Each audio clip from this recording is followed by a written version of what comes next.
ముఖ్యమంత్రి అనేక సందర్భాల్లో అనేక సభల్లో మాట్లాడటం చూశాను.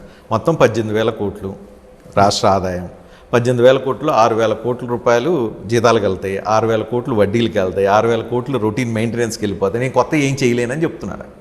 సో ఇప్పుడు తెలంగాణలో ఎవరైతే పేద వర్గాలు ఏవైతే ఉన్నాయో, కాంగ్రెస్ వస్తే, ప్రజాప్రభుత్వం వస్తే మాకేదో దక్కిద్దని ఎదురు చూస్తున్న వాళ్ళు ఏవైతే ఉన్నాయో, ఇంకా రాని వాళ్ళు ఎవరైతే ఉన్నారు, వస్తున్న మీరు ఏదో ఇంప్లిమెంట్ చేస్తారు, వాళ్ళు ఏమనుకోవాలి? ఉన్న ఆదాయంలోనే మేము పాతే చేస్తూ, జీతాలు ఇస్తూ, అప్పులు కడుతూ, ఉన్న ఆదాయాన్ని ప్రాపర్గా మేనేజ్ చేస్తూ, రాష్ట్ర ప్రజల అవసరాలనే మన అజెండాగా మార్చుకుంటూ, ఆ అజెండాతో ముందుకు పోతున్నటువంటి ప్రభుత్వం దీన్ని అభినందించాల్సిన తప్ప ఓకే, అది మీరు అధికారంలో ఉన్నారు, మీరు అటువంటి భావనలో ఉన్నారు, తప్పులేదు, మీరు చేస్తున్నారు, మీరు లెక్కలు ఇవన్నీ మీ దగ్గర ఉంటాయి.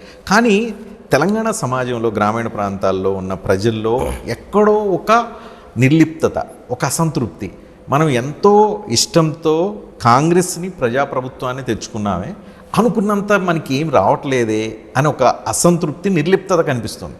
మీ దృష్టికి వచ్చిందా? ఒకవేళ అయితే వాళ్ళని ఎలా హ్యాపీ చేస్తారు? I do agree with you. ఇటువంటి ఆలోచన మొదటి 6 నెలల దాకా ఆనందంగా సంబరాలతో ఉన్నారు, 6 నెలల నుంచి 1 సంవత్సరం కాలం దాకా ఇటువంటి ఆలోచనలో ఉన్నారు. కానీ ఈ ప్రభుత్వం డిజైన్ చేసుకొని, స్కీమ్స్ వర్కౌట్ చేసుకొని, వాటిని ప్రాసెస్లో పెట్టి శాంక్షనింగ్లో తీసుకొని వచ్చి వాటి రిజల్ట్స్ రావడానికి కొంత టైం పట్టింది, ఒక 1 year పట్టింది.